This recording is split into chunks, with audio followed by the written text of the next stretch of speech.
closer if you want to. These guys are not young, and their voices are starting to, you know, kind of vanish a little bit. So come on closer if you want to. The acoustics are good, but you're going to be testing. And we're going to go till dark. We don't have any light tonight except artificial light. So the light's going to fall, and it's beautiful when that happens. And we got three guys who are, my entire lifetime, I've been in total awe of. Buster Cox, who I played with, and Jack, were guys I looked up to. And I still am doing that. Bobby was a little bit ahead of me. We looked up to him. Yeah, he was the standard. Yes, sir. Yeah, Bobby kind of set the standard. And if you want to meet a guy who can tell a story, that's Bobby. Bobby probably knows more about Coach Gibbs than anybody here. Yeah. So we're And gonna. that's what we're here for. We're here for Coach Gibbs, and we're gonna get started. And thank you for coming. This is an amazing, beautiful experience. Thank you so much for being here. Really appreciate it. Thank you for having us. All right. I asked them the first time they met Coach Gibbs, you know, what that impression was. I think everybody that met Coach Gibbs remembers the first time they met him. So we're gonna start with Bobby. We're going to go through. If anybody wants to add anything at any point, we're hoping this is going to be a casual thing and it's open mic at any point. So, Bobby, first time you met Coach Gibbs? First time I met Coach Gibbs, probably the first time most of you met him, was the spring of 1966. And McIntyre had been the coach. He'd already decided before the school year ended he was going to not come back. And they called, I think we went to the auditorium. Remember that? They said anybody that plays football is going to play football, go to the auditorium. And we went there. And there was this little 5'6" young guy. He wasn't 25. He may have been 24 then. He was 25 when he came to Mount Airy.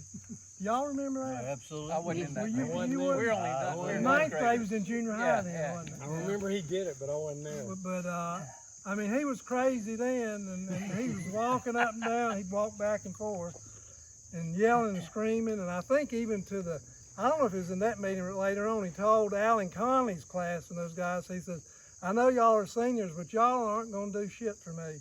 You know, so you don't get to start just because you're seniors, you know. Says my program's a 3-year program. But anyway, I'll tell you what my first impression was. I ain't playing for that idiot. And I wasn't going to, and I won't go. I'll go into that later, but I really wasn't going to when he came and got me from my house. So that's my first impression of him. And your mattress.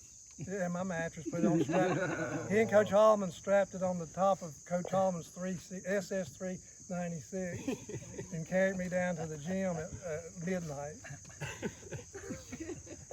Well, I'm running my own business in the 9th grade when they came over the loudspeaker, and anybody interested in playing high school football next year needs to be in the high school auditorium at such and such a time and so forth for a meeting. So we go up there, and like Bobby said, there's this little guy up there with this 5'6", 5'5", something like that. And somebody had really wound him up because he was going crazy back and forth, and had this little short, had a little crew cut back there, and he looked about our age. And sure enough, he had gone to Thomasville High School and went to Davidson. I think he'd been out maybe 2 years, and then he got this high school coaching job, and he and Rose moved to town with some of the kids they had. But anyway, he's up there walking back and forth and challenging everybody. He's going to take us to the mat. He's going to out-wrestle us. He's going to out-box us. He's going to fight. He's going to kick our ass. He's going to do this. And you think you know what enthusiasm is. If anybody here that played for him, you will remember that. You know what enthusiasm is. Enthusiasm wins. And I'm sitting there like Bobby saying, who in the hell is this guy? He is crazy, and he's a nut. But you know what? He said, you think you know what enthusiasm is, enthusiasm wins, but I'm going to tell you what, I'm going to make you champions. And if you stay with me, you're going to be a champion. That was my first impression of him, like Bobby. I thought he was a little bit crazy, but just enough to hang around, and let's see what happens. How about you? Well, I wasn't in that meeting. Still are. Bill came to my house, and he had been down and met Coach Gibbs. He said, "You got to come meet Coach Gibbs." So we go down to the high school, and it's hot as hell.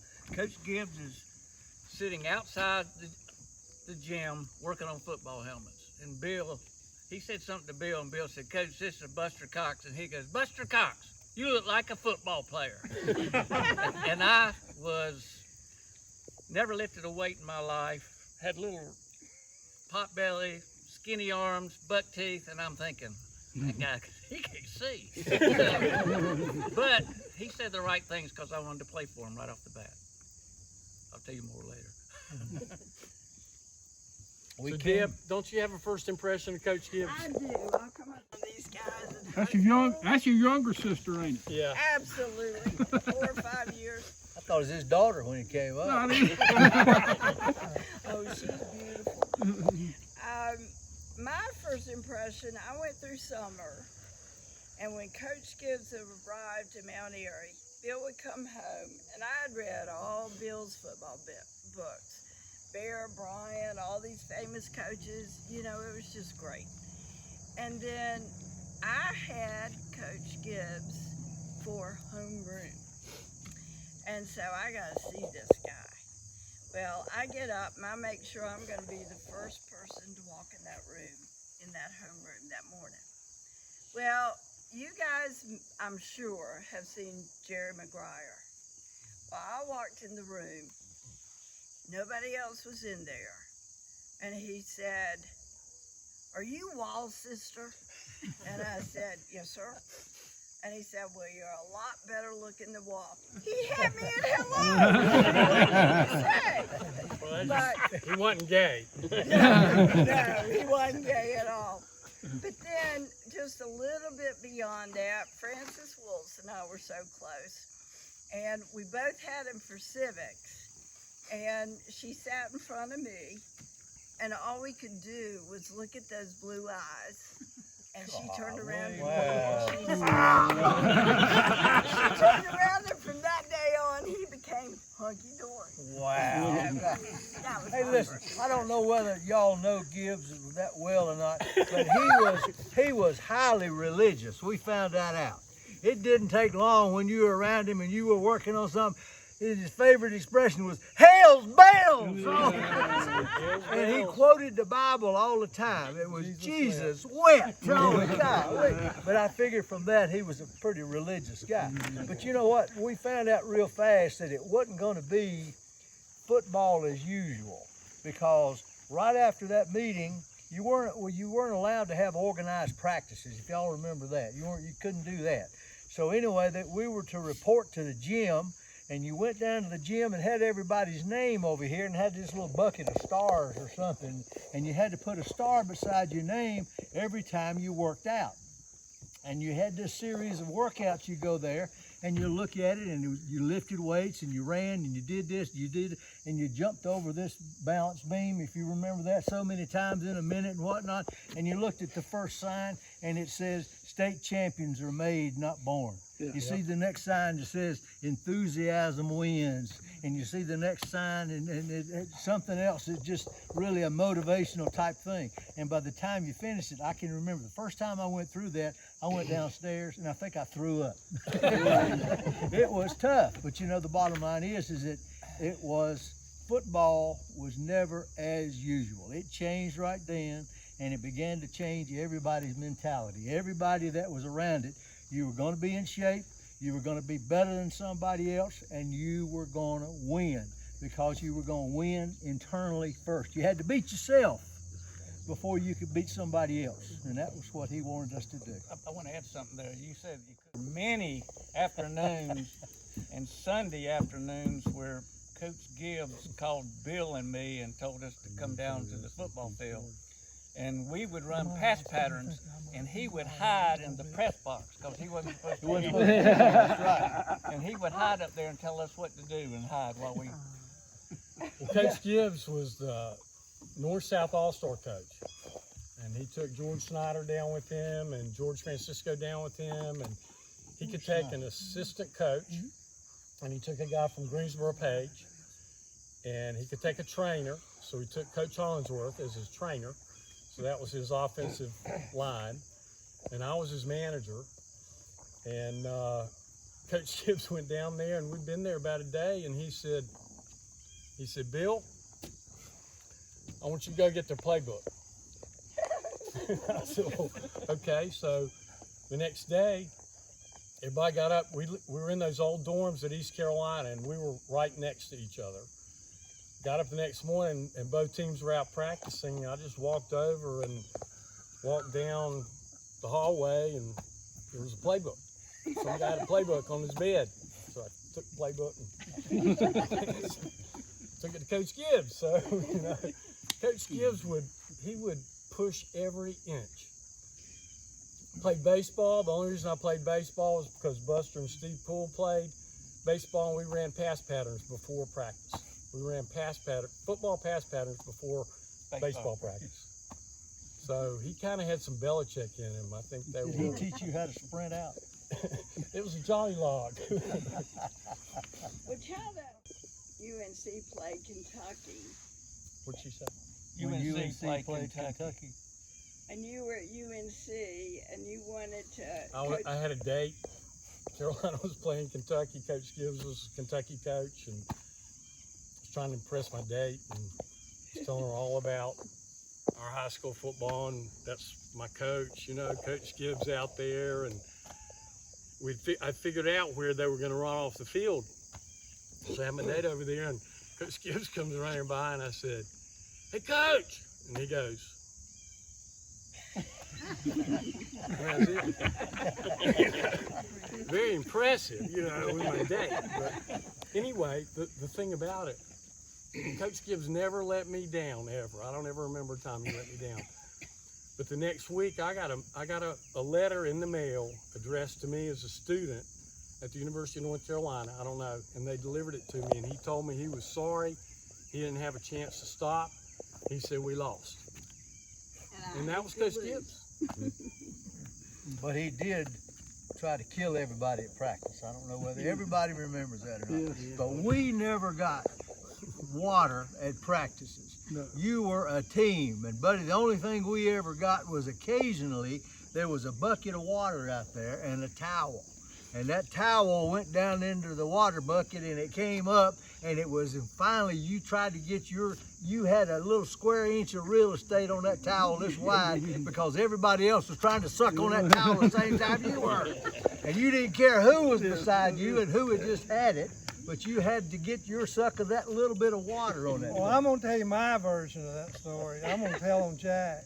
I remember it was, you did get some water, but it was a bucket that was about 200 yards from wherever we were, and you had to run. We could form a line. You'd run up there, and you'd run by that bucket and come back, and you got however much water you could get in your hand and throw in your mouth without stopping. It wasn't even that long, But- it was ice. Was Remember, it was right. ice. But I don't know what Coach Gibbs had done. And Danny Simmons would be here if he could. He was so sorry he couldn't. And Jack's going to have to admit up to this. But that bucket was going towards the field house. And when Jack and Danny got to that bucket, they didn't turn and get any water. They went straight on to the field house. You remember that? And I thought, heavens forbid, those two can't leave. We gotta have them. But they came back. That was, do you remember doing that? He was hot That on was my funny. ass. Yeah, he was right behind you, He yeah. didn't make the cut, but he and Danny just kept on straight But on. do you remember Brinkley's water?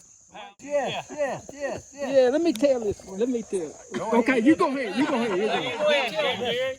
Go, Gary. Stand up. You gotta get up there, Gary. You gotta go up there. Because we got no water, we got suspension helmets. Our junior year. Rydell suspension helmet. Ideal suspension helmet. And there was a guy, Gary Brinkley, bless his heart, he's passed away. Great football player.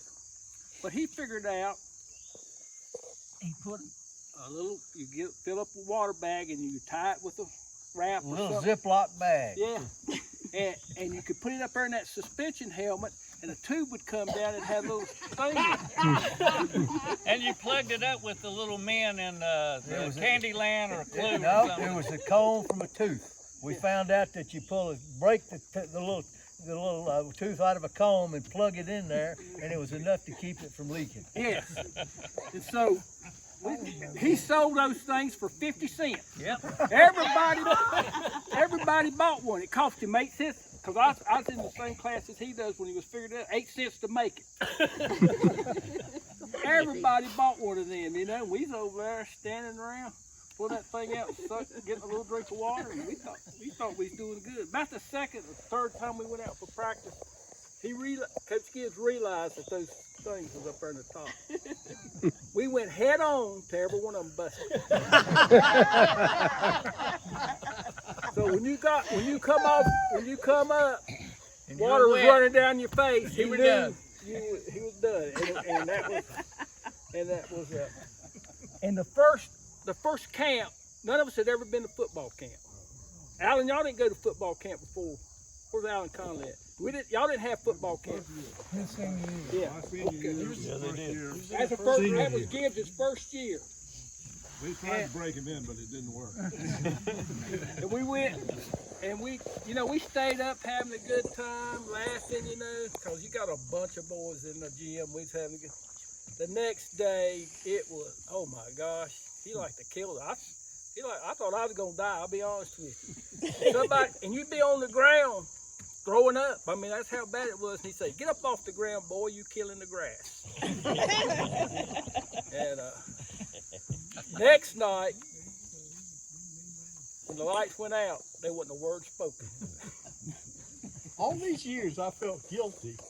Bobby and George Snyder and I, after we graduated, we came back that summer and worked in the summer camp. I about worked you to death. I thought you were dying. And you were drinking water out of your helmet? It was that got us all caught. Because they found out there was water, and they would get over beside you. They would want some. Yeah, so Towards the corner. Gibbs either figured that we were, in love with each other, something was going on there, and that's how. What is going on? Somebody finally told him about the water, and then we had head on. All 8 years of guilt. Now I've been betrayed. I know I was being cheated on. George, Brinkley's really the only one that came out. Yeah. You punished me one day. Bill and I decided to go see Coach Gibbs on a Sunday afternoon at his house. Big mistake. He said, "Meet me at the gym." Remember that? And by the time he got to the gym, you and somebody else pulled up, and you worked me out for an hour. And you were brutal on me. I never went back to Coach Gibbs' house, though. Coach Gibbs was the most intense person I've ever met in my life. That's But you know what? He what? You think the man was so tough and so hard, and he was a gorilla. Well, let me tell you something. We were playing High Point Andrews, big 4A team out of Greensboro, and they had this running back, and this running back hit my hand with his face. And when he hit my hand with his face, my hand got caught in his face mask. I don't know how he did that, but my hand, he's the one that did it, I didn't. So anyway, I looked down at my hand, and this finger was going this way when I would move my fingers. So anyway, and I never came out of a game back in those days, but I ran over to the sideline, and I looked up to Coach Gibbs, and I did this. He said, "Oh, God, get away, get away." So anyway, and he turned white as a sheet, so I ran over to Coach Hollingsworth and did that, and Coach Hollingsworth turned white as a sheet. Now, we had, like I said, they tried to kill us. We had no trainers. That was our medical staff right there. The medical observation was, "God, get away, get away." And then when I went to Hollingsworth, he looked at it, and he grabbed it, and he twisted it around. And I said, "Okay, good." Then I went right back in the game. But I'll never forget Gibbs. He almost fainted when he saw it. And on Sunday, this wasn't official, but films were shown. I never know anybody missing. So you came there, and then on Monday, you'd open the door, and this didn't happen every time. You'd open the door, and your grade will be posted up there on them. That's the first thing you saw. Your name and everybody's grade. So if you played bad, everybody got to see it. They graded you on every play. That was his intent. That's how intense he was. And they were talking about when Francisco and y'all were down there. Well, everybody from Mt Airy that played football was down there that year, because we all went to camp at East Carolina. And if you didn't have the money, the boosters paid for the people to go. So you went to camp in East Carolina and run for a week. And well, you learned a lot of stuff, but it basically run the crap out of you. And then the next 2 weeks you had camp at the high school. So you was in camp for 3 weeks. Then come the winter time, you got the month after playoffs, you got the month of December off. If you weren't wrestling, and there was a lot of us had to wrestle, or you wasn't on the basketball team, you were on the track team. You know how many track meets we went to? One. We wouldn't do that. Rest of the time we were blocking chairs or running plays and stuff like that. So that's how he. Things improved. Stories, but I guess one thing that I think would leave everybody with to know who he really was. And I didn't know this until 10 years ago this week. I wanted to look so I could say, well, it was 10 years. But anyway, my last visit was when he was retired in Phoenix, Arizona, and I needed to be out there for something. And so my wife, Rhonda, and I went to dinner with Coach Gibbs and his wife. And he was talking about, I guess when he first went to Duke, and somebody he saw said, man, I'd give anything to be able to be a coach like you at a place like that. And then Coach Gibbs said something that just blew my mind. He said, I told the guy, I said, well, would you do it for free? Coach Gibbs had a plan that he was going to be in Mt Airy for 3 years, and then he was going to go on into college. And he not only he had it laid out how he was going to do it. The time he was in Mt Airy, he was saving money so he could go without employment, so he could volunteer to go to a college.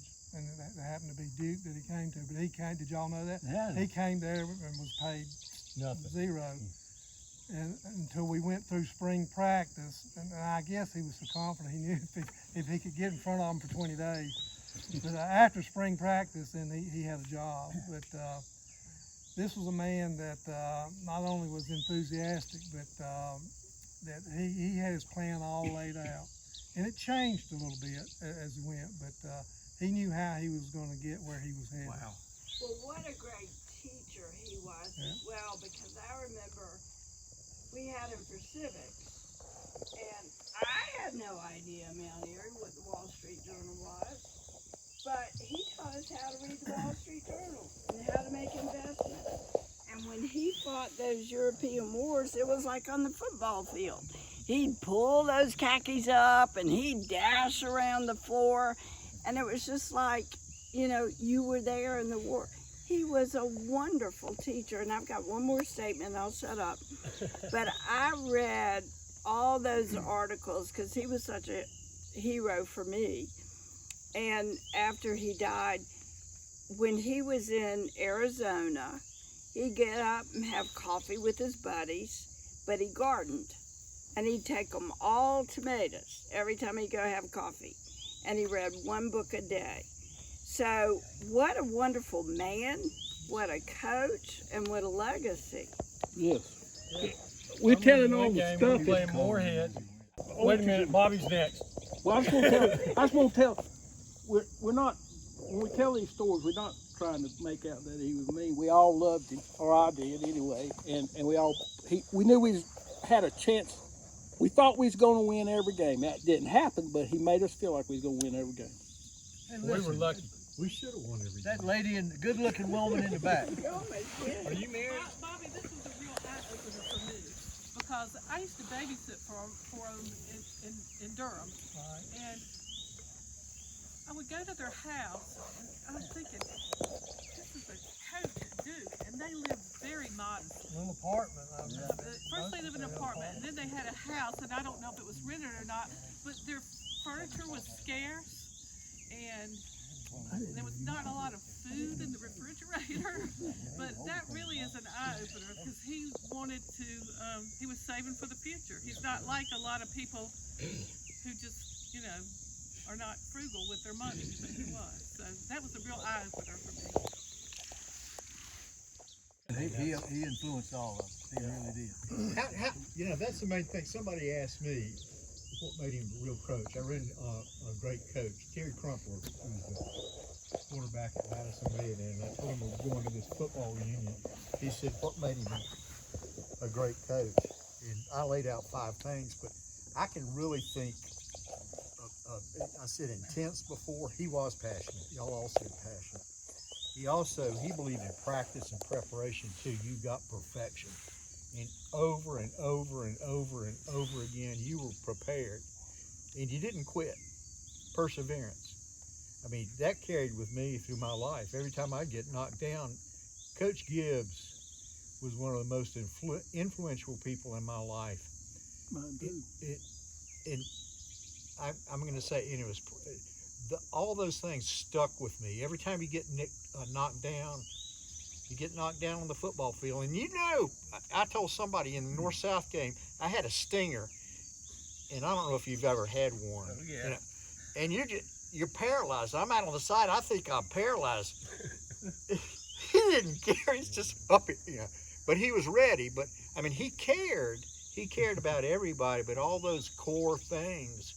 If there's one thing that you carried from him, I mean, in your life, I'd like to know, because I certainly carried those things with me. George, everything you just said about him, I repeated and I reiterated to someone who hated him. And I paid for it for the next 2 years.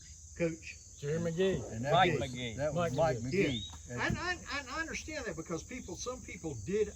I love the man. And I thought did, he was and I great. stood up for And him. I said he's the most intense individual. My dad would say, I'd get out of the defense and Coach Gibbs would come over there and Coach Gibbs would do this. And my dad said, you'd go back in there and you'd do this just like that. He was intense, and he would ride you as harder than I rode Gary Neal, or harder than I rode Buster Cox.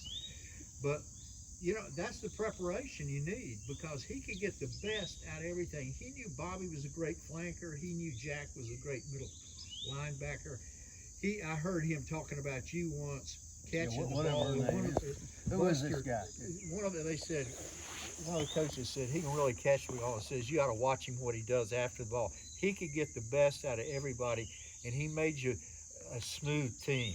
And you don't win football without a smooth team, because a person makes a mistake, 15 yards. Listen, You fumble, their when ball. we were at Duke, Gibbs was there. Yeah, After my sophomore year, I guess your junior year, and after your freshman year, they had a shake-up. The head coach was gone, and Mike McGee was hired. Over the holidays of Christmas, picked up the Durham paper.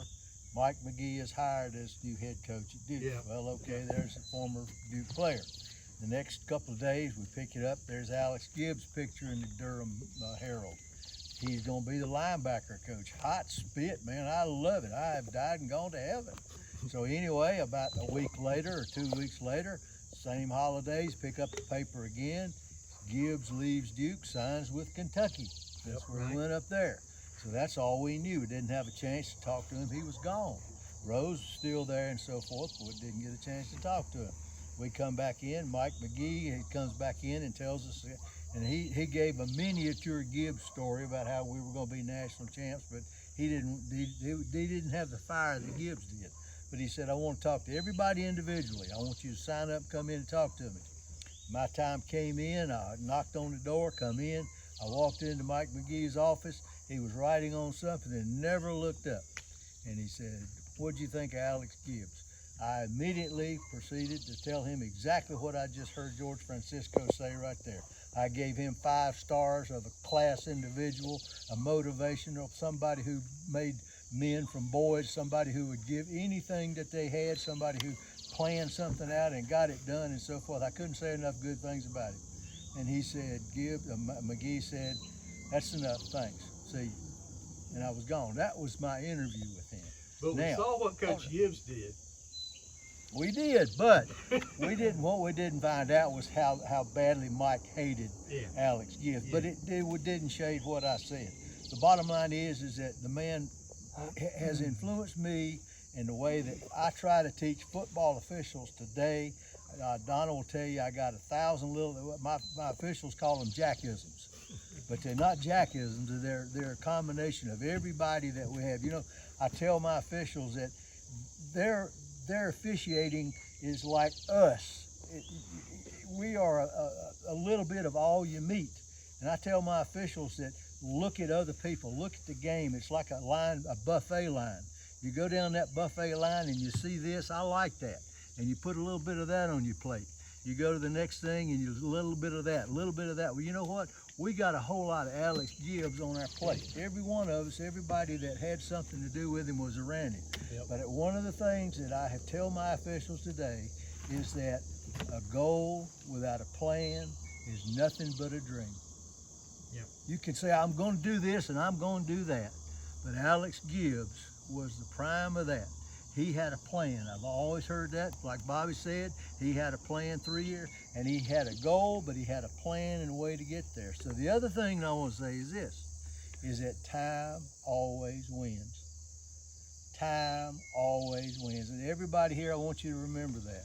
And the thing about it I want you to remember too, is that a lot of little demons out there will tell the evil one, and I'm going to go out and I'm going to tell people they got time. They got time to believe in Jesus Christ. They got time in their lives. But to remember this, and the old man will say, you know what, you're going to do real well because time always wins. We don't know how much time we got. So I hope that everybody here is a believer in Jesus Christ. If you're not, see me after this is over, and I'll be glad to talk to you about it. I'll be glad to share that with you. But he has influenced my life as anybody more than Alex Gibbs is Jesus Christ. And Jesus, but Alex Gibbs Close second. was a close second. But George made the statement, where did McGee end up and where did Gibbs' careers? I'll tell you, and you know, McGee ended up as an athletic director AD at South Carolina. Yeah, or something. But anyway, And I don't have anything against oh, I know Coach that. Gibbs. I'm just telling. But 10 years ago this week, at that point in time, there were 32 NFL football teams. 18 of the offensive line coaches in the NFL came through Alex Gibbs. Well, I've got several years ago, I was in Pawleys Island, and our group had a little cocktail party, and this gentleman was there, and he had graduated from Davidson, and he was talking about recently he had been back to a reunion of his fraternity. And when you go back to those reunions, you know, they want you to make some contributions to the fraternity. And so he said this NFL coach was there, and I said, who was that? And he said, oh, his name was Alex Gibbs. And we asked him for some money, and he said, well, my bank account's not that full, but he threw out one of his 3 NFL rings. Super Bowl rings, and said, how's that? So, I mean, you know, what a guy. By the way, McGee made the comment that he was a better football coach than he was athletic director. So what does that say about him being athletic? Rick. Yeah, just like he has everybody else here, and I know y'all dream about plays you had during school, and I still think think back of specific plays and things that he did. And about halfway through my senior year, I broke my hand in a game, and so I had to go. I had to go to the hospital after the game, and the doctor put my hand in a cast. And of course, it was against the law in North Carolina to play with a cast on your hand. And so he thought I was out for the next few weeks, I guess. And so Coach Gibbs was thinking about it, and he said, all right, Dewell, he said, this is what we're going to do. He said, when in the pregame warm-ups, he said, you're going to get in the line with the lineman and go out for passes, warm up. And he said, and when officials start coming this way, he said, you swing back around over here and get in line with the backs. So, you know, we're all padded up anyway, but so we tried it, you know, and officials start coming this way, and I'd swing around, I'd get over there with the backs. Snyder said, don't drop this ball. Don't drop this ball. Ricky, that's rule 136H. That's on equipment Don't for the tell me hand. about I know what that is. He did that with Lucian. Lucian broke his arm. Did he? Lucian would be with the Lucian's been linebackers. quiet. And then Was that when you were senior? Yeah. Cast on it too. Yep. I gotta say this, Coach Gibbs' story. There's one thing I told my boys when I was in the 10th grade. The season ended, but we got called up, and we were playing the first playoff game, and it was in Mt Airy. Was it Guilford? No. It was, we played the year before. North Davis? Y'all First year of when? It was the first year, but it's the playoff game. It's like Guilford something. We lost in the playoff game. Alamance. Yes. We lost it. But we're in the dressing room, and Coach Gibbs is standing up, and he calls the captains up. The captains are standing there. No, that was at East Surrey. Yeah, that was that. Okay, well, wherever it was. He stands up and he's going through his talk, and he's just going wild. And all of a sudden, he turns and he slaps the hell out of every one of the captains. Slapped them. And Jack, pretty sure it was Jack. It was. Jack goes, Coach, other side's a little cold. Slaps him on that. Gets all the captains, and then he gets the captains to get on the row, and they hit every player. Bam, bam. Snyder and Bradley. George. It was George Francisco. Yeah, I had no idea it was coming. It was He could there, get a whop, and it's Snyder and Bradley knocked and he gets slapped in the face. And I mean, you get angry. He wanted us jacked up, and we were And you jacked took up. it out on somebody And then he else. said, "You smack him." You know, and he made the big speeches. Now, we've come a long ways, and we can keep something to ourselves and all that, you know. And he was kind of priming us up for it. You know, and he acted like nobody ever knew it. But lo and behold, if you'll go and pull his name up in one of the articles that's online, some coaches talking about this idiot Gibbs would go hit all of his players upside the head. He said, I don't know if it was true or not, because I was sitting there thinking, yeah, it's true. How many of you game we ran out onto the field and lined up and did our calisthenics, and then we went to the warm-up areas. We went out and we beat the heck out of somebody, and then what did we do? Calisthenics. We went right back down to the end zone. We did calisthenics again and filed off. And it made people so mad. Yes, It's like it did. we were a practice against them or something. Mount Tabor did beat us in baseball my senior year, and their baseball team did calisthenics on the field. That's the most exercise we got. Yeah. And we did that after practice too. We did that. Yes. We did that. And I do gotta you tell remember you- how many times we did spoke? I mean, that doesn't mean a lot to people here, but you know, we didn't have very many players anyway. But if we didn't have enough enthusiasm, at the end of practice, we had to go back and do those jumping jacks again. And if we weren't loud enough, if we hadn't showed enough enthusiasm in practice, Gibbs blew that whistle and hollered, spoke. And what spoke was, there was a 7-man sled over here, and there were the practice dummies over here, and there was a wave drill here. And they split us up into 3 groups, and each group was what, about 7 or 8 people. Yeah. And you, for 5 minutes, you hit that 7-man sled, hit it, roll, hit it, roll, hit it, roll. The other group over here, they were running over the bags. We used to call them Coach Crabs. You guys remember that, because we had to crab all the time around those. But 5 minutes, you went over the bags. These guys over here, up, back, right, left, down, up, right. They blew the whistle, and then you changed. That's why they called it a spoke. And listen, after a spoke drill, we came back and we did jumping jacks. You could hear us over at North Surrey when we yelled so loud. Well, after we did. Gibbs, that we on the offensive line, you got down in a 4-point stance. Yep. Yes. Have you? I have no memory of any other football team ever that I've seen that did that. Offense. On the Offense got down in a 4-point stance. Alabama. I mean, I want to see Anybody ever seen a team that did that? Yeah, Alabama. That's where we got it from. Did they? But you know what? Gibbs was he was the dean of the low block in the NFL. Yeah. That was the And- zone and he- blocking thing. Exactly, that was his zone And blocking. little guys that were quick. Yes. He used to go. He would make a little extra money by working with other. I'd go somewhere, Boston College, and we'd get to talking and so forth. And I'd say, yeah, by the way, my high school coach is in up here now. Who is that?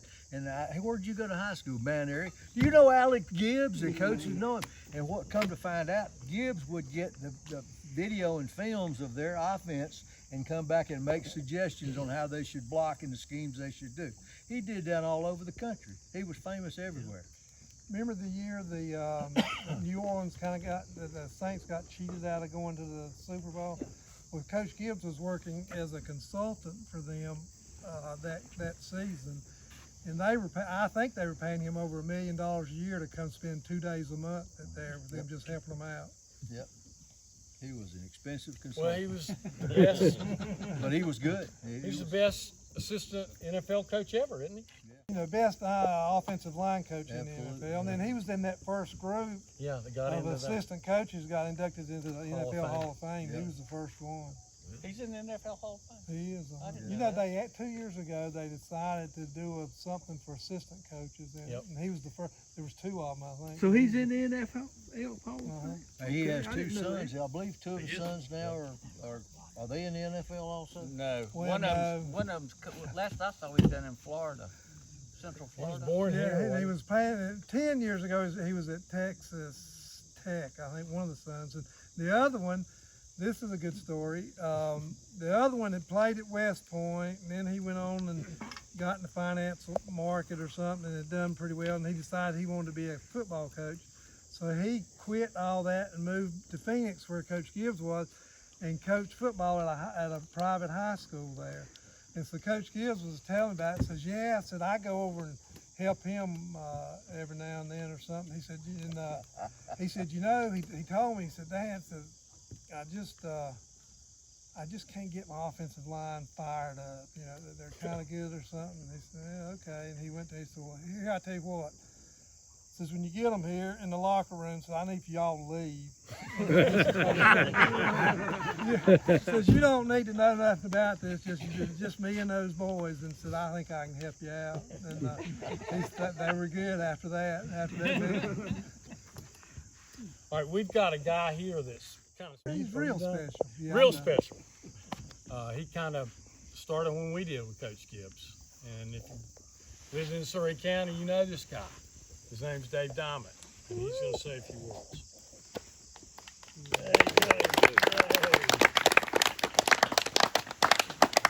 Gotta get my balance up here. Do you want to sit down or do you rather stand? I'm doing great. Good to see you back. Oh, great. Hope yours is. Good to see you. Great to see you, Coach.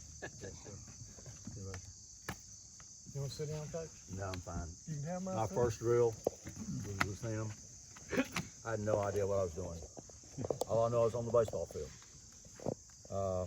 When I was at Wake, I originally thought I was going to go in the Marine Corps, and I'd taken the test and everything. This was during Vietnam. And my dad and mom said, just teach 1 year. Teach 1 year. I'd done real well in the score, and they sent me back the application, said, you got to fill out the reference details on their address. So I was getting ready to do that, and they said, you need to go be a teacher at Copeland Elementary and help assist football at Surrey Central. And I used to run when I was at Wake in the summertime, I ran the recreation department in Pilot Mountain for $75 a week. And we had slow pitch softball, Tuesdays and Thursdays, and little league teams, which we only had a hat and didn't have any uniforms, and I made them play in the morning, that way get away from parents. And so, but everybody played and had a big time. It was really cool. There was no daycare, so we'd have maybe 100, 120 kids a day in Pilot Mountain, and it was really cool. So one day Alex Gibbs comes down in his driver's ed car and pulls me out, and he's talking to me about coming to Mt Airy. Out of nowhere he came? I don't know where the hell he came from. That's Coach Gibbs. He was just there. So I said, okay, okay. So I don't remember. The next thing, Tharrington comes down and talks to me. And I don't remember whether I'd gone back up. I went to Mt Airy High School, and Coach Gibbs has you guys in that old gym where you can see through the walls. Yep. And he's got these padded I don't call them wrestling mats, I reckon they were, but they were all around the wall and had all this stations set up. Now this is 1968. 1968. No one's pumping iron in 1968. It was ridiculous.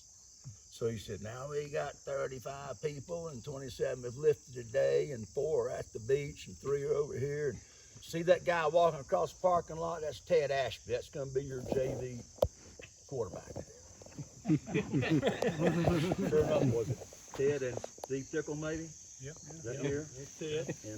And was Darden the running back? Yep. First game that we played at Greensboro Grimsley, and I didn't call a down play. It was all Coach Hollingsworth and Coach Gibbs. And if they let me call a play, we would have won the game. We lost by 1 point. but I went down to the and I had no clue what I was doing. I thought I was going to be a basketball coach. I didn't know. Seriously, I was so naive and so bad. It was terrible. But I stepped right in a situation. The faculty was fantastic. The students were fantastic. And I was in a great situation as far as teaching is concerned. I could not have been in a better situation. I carried my 1A card around me. I was, draft eligible, and when they had the draft and the draft lottery, we had a draft lottery in it was 1970, maybe 69, 70. I was like 300 and something, so I didn't get called, and I was expected to do that. But we moved into that camp. Yeah. Oh my gosh! Of course, Holly got up there and got the darn hospital bed and moved it down, and everybody, the people that had done this before brought their beds from home. Yeah, we did. The rookies brought the dadgum sleeping bags. and they snuck out. My group snuck out, and they'd fixed the chairs so they could, climb up the chairs out that bottom floor. So I went in there and I arranged them so when they came back in, all the damn chairs would fall. So they came back in, the chairs fall down. We got them out. We ran the crap out of them, the bottom floor, up the steps, across, down steps, until they were just sweating. Well, that was it. They didn't sneak out anymore after that. That solved that problem. But we'd get them up. And I remember found Buster was a wide receiver as a junior, but then took him out there at 6:30 or 7 o'clock or something and just hit like crazy for 45 minutes. And suddenly this guy's a running back. I mean, he'll take a lick, he'll give a lick, so we're going to switch him to running back. And I didn't see any games. I think there were 30 games that year, and I saw 10 JV games. I think I saw y'all play twice. Didn't you play Parkland on a Thursday? Yeah. Probably. Okay, Parkland on a Thursday. Yeah. And the last game, that was it. I was the gopher. I took the film down to WXI, and sometimes I would stay, would sit in the hallway down at the bottom while they developed the film, and then and bring it back. And the report, I still got a copy of them on our reports. Scout report. Gibbs would give me a scout report, and I think R.L. Williams and I got pulled over by the Mt Airy PD one night, coming in like 2 o'clock in the morning from Pisgah somewhere. Play Pisgah that morning? Yeah. Well, I'm up there the first time, and here they got these armed guards on the sidelines, Pisgah and Tuscola, and it was at Tuscola because Tuscola's up on the hill, right? Yeah. The school, and then so Pisgah's down there, and it's the chain crew is from Tuscola, and they threw a flag on one of the coaches, and the other guy took the darn chains headed towards him. and I'm thinking, man, this is a pretty good rivalry up here. and I'd have to have that, it was like a 15-page report. And I learned to go early, so I would stand when the team our scout would come out, I could stand near them because I have to buy the program to see the sizes. And sometimes coaches lie like a dog, he's 6 feet, he's 6'5", he weighs 110, he's really 200-pounder. And so I'd stand there and watch them come out so I could gauge if the sizes were right on the people. And then I have to put all that down, weather, captains, how many people are dressed, the offense, defense, are they in a 5-2, are they in a 4-3 or 6-2, and then write the play out. Then I'd summarize it and get to Gibbs, either that night or the next morning. And I learned how to coach football because of Alex Gibbs, period. What time do you have to have those reports there? Whenever I got back, I mean, 6 to 6, North Surrey. Yeah. First game? No, first game was Elkin. 7-7? Yep. Yeah. Two ties. Right. Yeah. I didn't see any of it. I wish I hadn't. I didn't see any of it. Actually, they missed the field goal. Amen, brother. I didn't see any of it. I was always scouting. One time it rained on a Friday, and Gibbs had me going and seeing them play on Saturday, and then somebody else was playing on Monday. I had to go Monday night. So I went Saturday and Monday. I took off to the beach on Labor Day, met some honey down there, and she lived down there. So, you know, I'm going to take her in at midnight because she lives there. So I bust my butt to get back, drive all night long, and I think the practice was like 8 o'clock or 9 o'clock the next morning on Monday. And I'm just pulling in about 10 minutes before practice, and we have the practice. Y'all don't know anything about this, but you know, y'all are all gone. And in that little back room, you know, where they got the cabinets over here and the shelving over here, and then Gibbs lit into me. All the assistant coaches sort of crawled back in those, and he lit me up. You know, you can be such a good coach, you blankety blank so and so. You don't. What are you doing? I mean, golly dog. I learned right there. And then the pills he gave out. I can't remember who it was. Somebody was sick, not feeling good. So he took the pills out. You know, I was in there and they was saying, oh, I don't want to make it through practice. Take these. Guy went out, comes back, does a great practice, comes back in. Coach, fine. So later on I asked Gibbs, what'd you give him? Oh, nothing. A little sugar pill, ain't not anything to it. Talk about pain. We're playing at Parkland. Was it West? I think it was West. No, it's Parkland. Okay. Parkland. You know, I can't remember. We're Parkland, and it's a rough field beside school. Mark's laying down there about dead. I mean, he's just, Gibbs is out there, grabs him by the darn arm. He's on his back, grabs him by the arm, trying to pull him off the field. You got a broken back or broken neck? You couldn't figure out why I couldn't get up. Why can't you get up? This don't hold up the game. Yeah, Drag me up. And talking about Jack talking about your finger, whatever it was. We were somewhere, and I forget who it was. Was it CL that had the CL bad? Ramey broke his leg. Moorhead. Moorhead. Well, there was another instance where I was around, and someone messed their finger up, and Gibbs threw the towel over and walked away. That might have been mine. I can't remember. No, I wasn't. I didn't see you play. I never saw you play. Not many people did. I was so fast. No. Where did he come from? I never Tell him, Lou.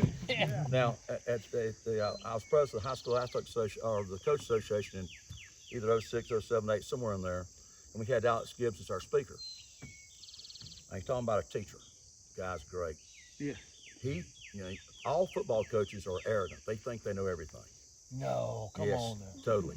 And so you got 450 high school football coaches in the auditorium in Greensboro. And Alex Gibbs is talking about inside zone. Inside zone. 2 45-minute sessions on inside zone. And all 450 are just mesmerized. I mean, you could hear a pin drop. He's talking about inside zone. And I'm thinking, golly, this guy's he's really cool. And he looked like he just walked off the golf course. You know, he had all the polo and the shorts. And I mean, he looked good. And did not, y'all know more about Alex than I did, but didn't Woody Hayes call him? Yeah. He was on Woody's staff when Woody punched Charlie on the Ball. sideline. Right. But wait a second. Woody Hayes, I was told Woody Hayes, maybe he told me this. Woody Hayes called him and said, we want you to come coach at Ohio State. And he said, we want you to coach offense. And he said, I'm a defensive coach. And Woody Hayes said, you are a teacher. I'll tell you what to teach. Exactly. I think that's the story. That's real close. I think that's the From story. Coach Gibbs, right, Woody Hayes called him and said, I need an offensive line coach. And who was the coach with us, Jack? Hill. George George Hill was, he had coached at Duke, and he was up at coaching at Ohio State, and he had told Woody Hayes about Coach Gibbs and tell him what a great teacher he was. So anyway, Woody Hayes called and said, I need an offensive line coach. He said, I've never coached the offensive line. He said, but I've heard you're a great teacher, so it don't make a difference what you Well, coach. he was. As long as you can teach. And as far as history, did he not have on the outside of his door exactly what was going to be taught each day? Yeah. Oh yeah. I was amazed. You And get a he pop fought quiz it. once a week on the first, you know what day, the front page of the Winston-Salem Journal. And one day a week you'd get a pop quiz from him. Yeah, and two things. First of all, it's sad that he is not here to understand how much impact he had on all of us. Yes. That's a sad thing. And the second thing is, the people in Mt Airy don't understand what you guys did with Alex Gibbs to create a fantastic tradition at Mt Airy High School. Oh yeah. I mean, there's so much good stuff at Mt Airy High School in football. You ought to just take a bow every time. I mean, it's just amazing I've coached.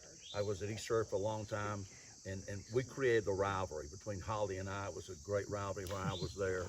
I got back and had a privilege to coach his son. I didn't do a very good job, and I apologize to you for that. But here's the reason. I'll tell you the reason. When I got the job, I was told, I'm an eye guy. You put your athlete tail back and you give him the damn ball, and it makes you look good, okay? So, what was the kid's name? He was not eligible. Jerry told me after I took the job at Mt Airy in '91 that the kid was not eligible. And it was like July. Yeah, a Smith kid, a black kid. He was really fast. So I didn't have a tailback. I can't remember. I don't remember. Well, I do. Cause I guess Kent Week ended up being that, wasn't it? No, no. We used Michael Barnes and France. Well, I can't remember. But we didn't have a true tailback. We needed a tailback. We had the fullback, we just didn't have a tailback. Right. That's all I really have. I really appreciate it. I mean, what y'all done. I mean, I am coaching middle school now. Guess how we start? 5 jumping jacks. Guess how we end? 5 jumping jacks. Yeah. There you go. Guess how we come off the field? File out. Oh yeah, that's right. I forgot about that. Yes, sir. Yes, I was at I can't remember what South or East we'd beaten somebody pretty bad, maybe Atkins or somebody. We're going out 5 jumping jacks in the game. The damn coach got pissed off at me. He's coming at me, and I'm like 5,000 years old, and he's coming at me to beat me up, and his staff is behind me because I said, guys, let's get out of here. Bye. We didn't do our 5 jumping jacks, but and I asked Gary and Coley, how did we pull in a 4-point stance? Yeah. You had to get light on your hands. And Gary Brinkley, bless his heart, because he's passed away, he knew it. And when we was practicing tramping game, he would tell the defensive tackle, they're coming. And then Gibbs would curse us out because trapping game, my ass, y'all ain't worth a Yeah. I remember now, the key, the pressure on the hands. Yes. If you see the blood in the hands, they're coming forward. If not, no blood, they're pulling. Yeah. And Brinkley could read us like a book. I got one more story to tell. And this involves Bill, since he's up here and nobody's talked about you yet. That's all right, Gary. We're playing, and got hurt, who could run about this high off the ground and keep his balance. Anyway, in the game, our end, Mike McGraw, and he's passed away too. But anyway, Mike McGraw comes across the field for a block, and he hits Rudy in the helmet with the knee, and he goes down. So when that happens, officials will call a timeout. You don't have to waste one of your timeouts. Well, Bill, he's never seen Rudy on the ground, so he says, timeout. Rudy came in the huddle. Oh, we don't. Yeah, but Rudy came into the huddle and just crashed. yeah, but you said timeout. Yeah, timeout. So we go off to the sideline, and Coach Holmesworth comes running down the side of the field. He said, who called timeout? Who called timeout? And Coach Gibbs, this is typical of him, Bill Wall, that GD humanitarian.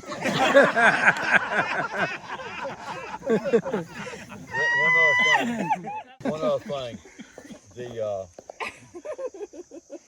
What was your last year, Frank? 69 season. Yeah, 69 football. Okay. So Frank doesn't make it to the last game. If I remember, he went to chiropractor, a doctor, a medicine man. Got, I mean, all these things. And I think maybe Holly or someone took you to the field house to see if you could get in the stance during lunch that day. Hey, take me up. Totally take me up. Yeah. And he couldn't get down, so he couldn't go. I played one play. In the champion. I got to play in that game. And that was Reedsville? Yes. Yeah. Yes. They had switched their offense to a power eye. Yeah. And you beat them earlier in a year. Yeah. And the sad thing about that game was, I'll never forget, I was one of the last ones off, and Jerry and them, everybody was in front, and fans hollering at him. Yeah. And I thought, what the hell are y'all doing? Yeah. But I've been hollered at so The much Mt by Airy now. fans were hollering? Yes. Yeah. I've Oh, been man, hollered at so much they now, weren't it used to doesn't getting beat like that, Bobby. No, like I said. Yeah. Y'all Coach, spoiled them.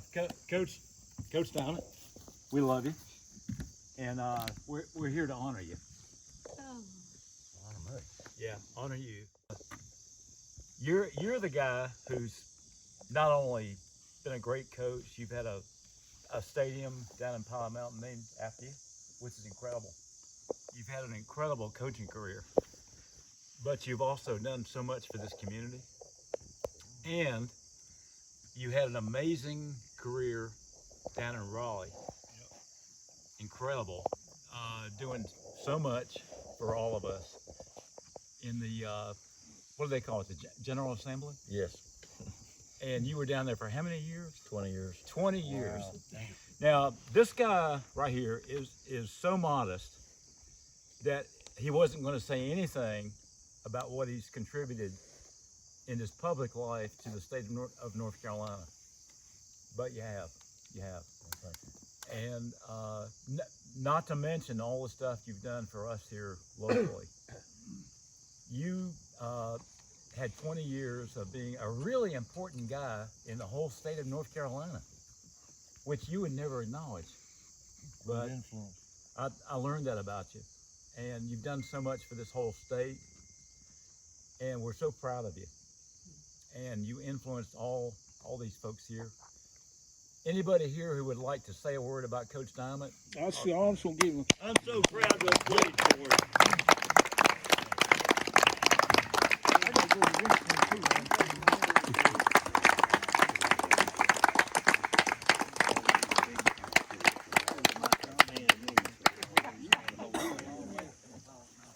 I didn't say anything about that in the girl. So thank you.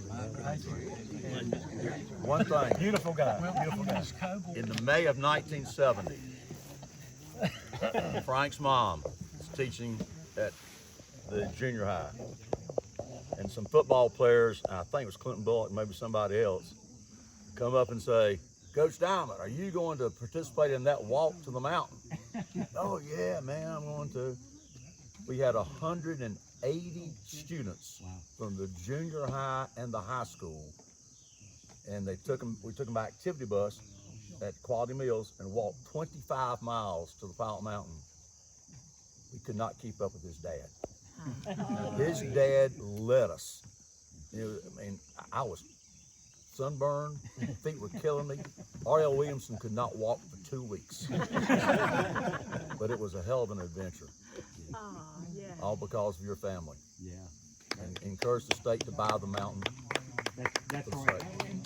That was part of the creation of the extension of Pilot Mountain State Park. Right. Down to the Yadkin River. And you were a big part of that. And Mom and Dad and you helped make that happen. But you went on from being this amazing guy in Surrey County to an amazing guy in the state of North Carolina. And man, that's hard to do, man. That's hard to do, and you had so much courage. God bless you, you were a Democrat. I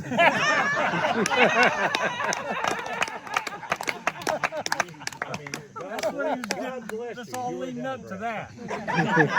We don't talk about any of that stuff anymore. Yeah, that's all we need to say about that. But you're a beautiful guy.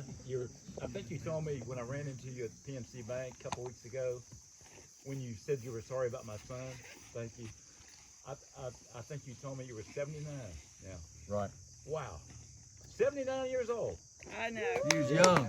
He was young. Heck, Frank, you about 74.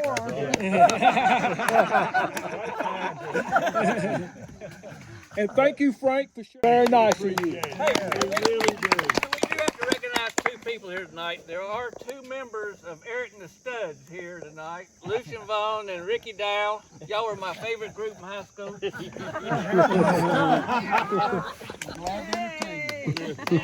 And you know what? Let's don't forget those who are no longer with us. It was amazing to me when somebody said, "Well, is anybody else in your senior class or the ball players in your senior class that we ought to get in touch with?" So I pulled out a photograph, and Lou and I were looking at it a while ago too, and I think there were 12 of us in the senior class that had there that won the state championship, and 7 of the 12 are no longer with us. Wow. And I know Bobby said that all 8 of his senior class are still around. Yeah. And the only thing I can figure out is that Gibbs had more time to kill the rest of them. Yeah, we had him on 3 years, We didn't should we? have even more, Jack. But you know what? Jack, everybody was a volunteer here except for Bobby. They took 2 coaches to go get him. We drug him in there. They did. That's Yeah, right. but that's something. Gibbs, you're gonna talk about somebody changing somebody's life. Gibbs really changed Bobby Bradley. He's gonna just play basketball. He wasn't gonna play football. Holloman Like had he his, listen, Coach Holloman had his digs into Yeah. him. He wasn't going But anywhere. in reality, you know, Coach, if you remember, Coach Holloman was the defensive coach my senior year. And when Coach Gibbs called me at home at 11 o'clock at night and said, what it was, he was going to have this stupid camp where the first practice was at 5:15 in the morning. And my parents were going to be out of town all that week. And I said, I can either stay home and do whatever I want to do, or I go out there and get up. Anyway, so George Francisco and George Snyder came to my house and said, let's go down and talk to Coach Gibbs. And I went down there, and he had the schedule up there, and that's when I thought it's 5:15. That made up my mind. He said, well, here's how it is, Bobby. He said, if you're going to play, you be down here at 5 o'clock. I said, okay. Well, I didn't go. And at 11 o'clock at night, my phone rings, and he says, Bobby, it's Alex Gibbs, Coach Gibbs, I guess. He says, where are you? And being the smart ass I was, I said, well, you didn't have cell phones then. You were at home if you answered the phone. So I'm at home. That's where you called me. And he said, well, I mean, why aren't you down here? And I said, well, I decided I'm not going to play. He says, well, that just ain't part of the program. Can't be part of the program. And he had Coach Holloman with him.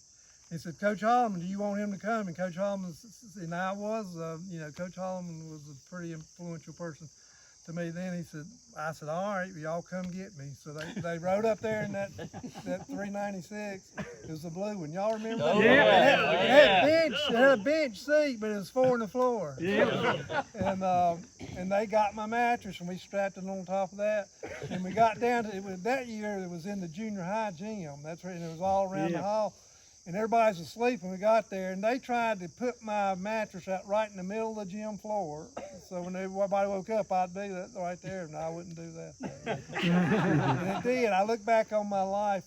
You all have pivot points in your life, and if that hadn't have occurred, I can think, unless through some other way, I mean, the great and wonderful things in my life would not have occurred if it hadn't been for that night. And now I'll have to put Coach Holloman with Coach Gibbs on that. Amen.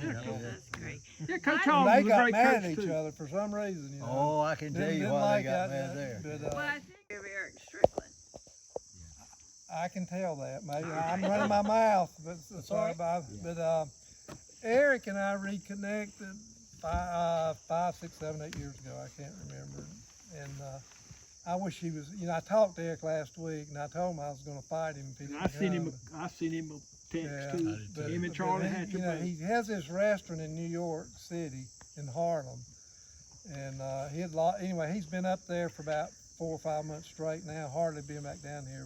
But he's a hero of mine because I'm going to say he started in a lot deeper hole than anybody sitting right here right now. Yeah. I mean, he had it rough. He didn't know if he was going to have a meal or not some days, and he would tell the story, you know, that Coach Gibbs came and I wish I could tell it like Eric could. He says, you know, Bobby, that's what he says, Bobby, I was at James somebody's daddy's liquor house, you know, and Eric was about 16 years old then, but he was drunk at a liquor house. That's what, you know, he said, I was at a liquor house, been drinking, and says, I looked up and says, here come Coach Gibbs and my mama. And says, Coach Gibbs came and grabbed me behind the neck and says, boy, come on, you going with me. And Eric, I guess he was kind of drunk, I don't know. He said, I ain't going no damn where. And he said Coach Gibbs grabbed him by the collar and started dragging him out. And said, Eric was saying, Mama, Mama, don't let him take me out of here. And Coach Gibbs got him and carried him down to the J.D. Bartley's office at the high school. You know, Mr. Bartley was the principal. And they set Eric down and says, you know, we need to know what we need to do to make, you know, this a good experience and good life for you. And remember, Eric had those white shoes. Oh, yeah, he was the only one that had white football shoes, I think. But anyway, Mr. Bartley and Coach Gibbs set up for Hugh Sutphin was a dentist to fix all of Eric's teeth. Right. And they told him that they made sure that he had money for lunch every day at school, and they provided new clothes for him. And of course it worked good till football season was over his senior year, and he kind of quit going to class some then. But things got rough for him. But Eric always remembered that. And after we hooked up, he was afraid to fly, but he wanted me and him to fly out to Arizona because he wanted to tell Coach Gibbs in person, face to face, what he meant to him that he did that. And he didn't get the opportunity, but we did call Coach Gibbs one night and got Eric on, and he got to tell him on the phone. And we had a trip planned, but Coach Gibbs' wife had a stroke before he did. This was several years before, so he didn't get to go. But I'd say Eric Strickland's probably as well off as anybody sitting here. Yeah. He'll tell you that Coach Gibbs saved his life. Yeah. I've heard him say, Coach Gibbs saved my life. But you know, Eric's recipe, have y'all heard about his recipe? Famous, something new, famous fish or something. But you know, it was highlighted on Martha Stewart twice. You know, and it's you should get him talking about that even. It's funny.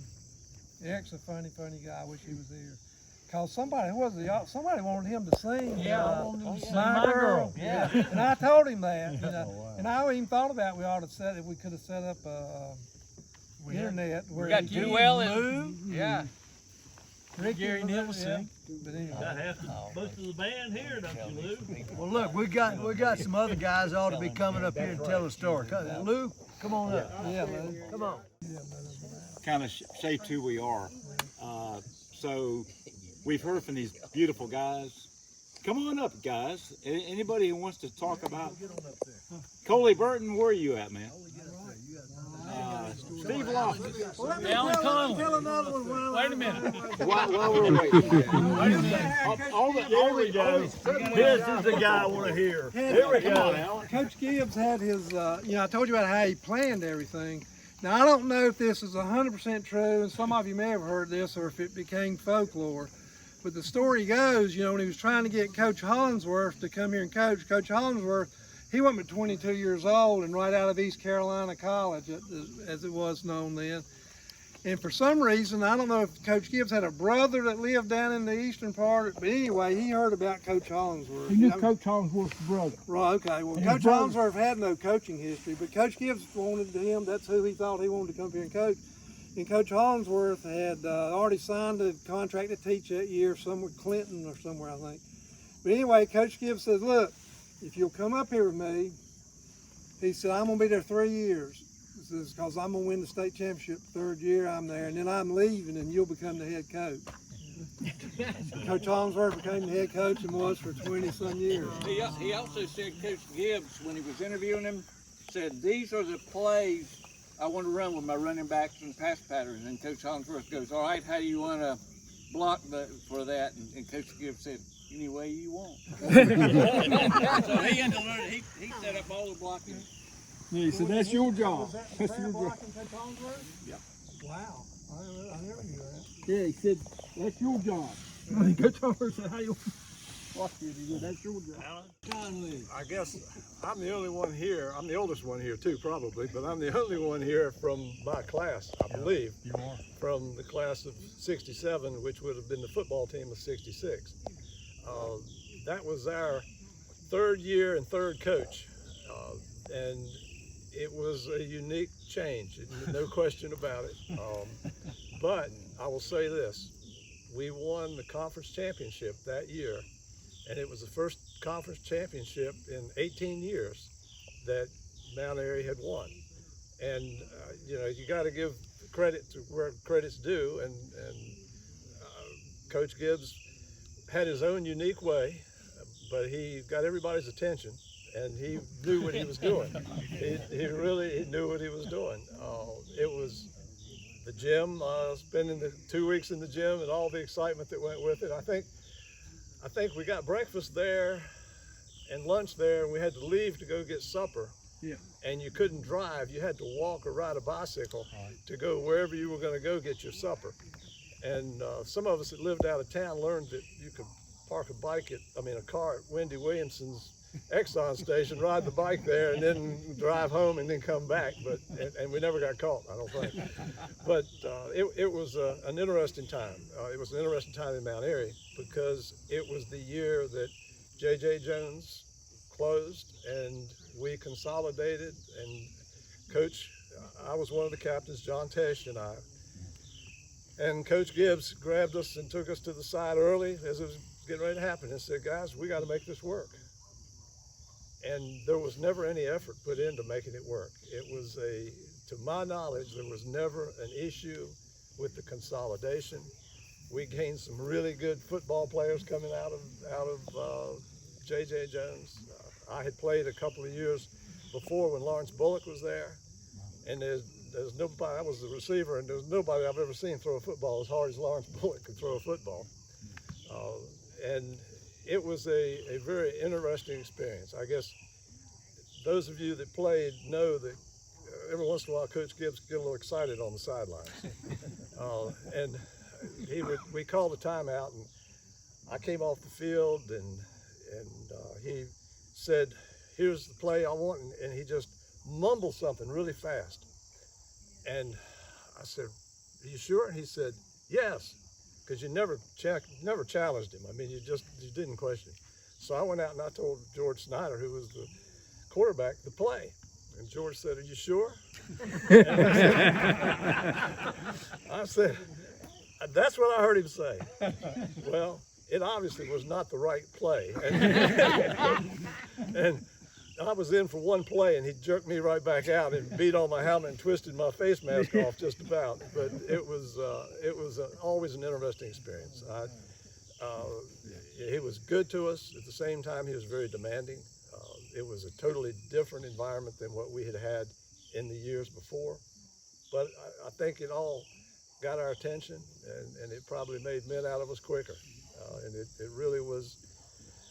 Lots of stories, but it's getting dark and I won't keep on with it. But I don't know if because it was the first year and I'm the only one left, I don't know, I sort of feel like the Lone Ranger. I don't know where all the rest of the guys are, although many of them are not still living. But it was neat, and I appreciate being invited tonight. It's good to sit here and listen to a lot of the stories. We had 1 year with him. A lot of you had the 3 years with him, and got a lot more from those 3 years than what we got in 1 year, because it was a transition year. And everybody wanted to say, are you really sure that's what you want to do? But he was good. He was good at it. Thank you. Thank you. Thank you. I just can't tell you how honored I am to be here and how blessed I feel. It has been fun to listen to all you guys talk about things that I perhaps didn't know or had forgotten. But Gibbs' intensity and the life lessons George mentioned have throughout my whole life. I think about the intensity and the enthusiasm that he taught us.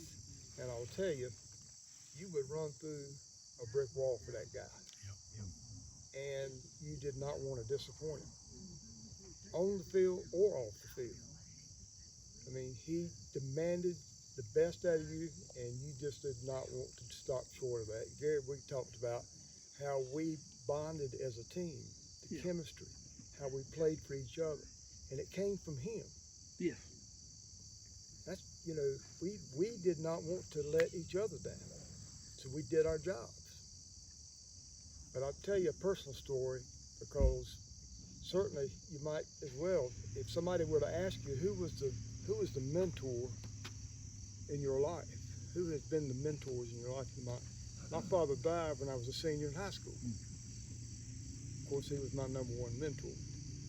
Alex Gibbs came to me and was there for me in a very loving and caring way, and I'll never forget that. How he stepped in, and if ever anybody's asking who was your mentor in life, it was Alex Gibbs. Left a profound impact on my life. So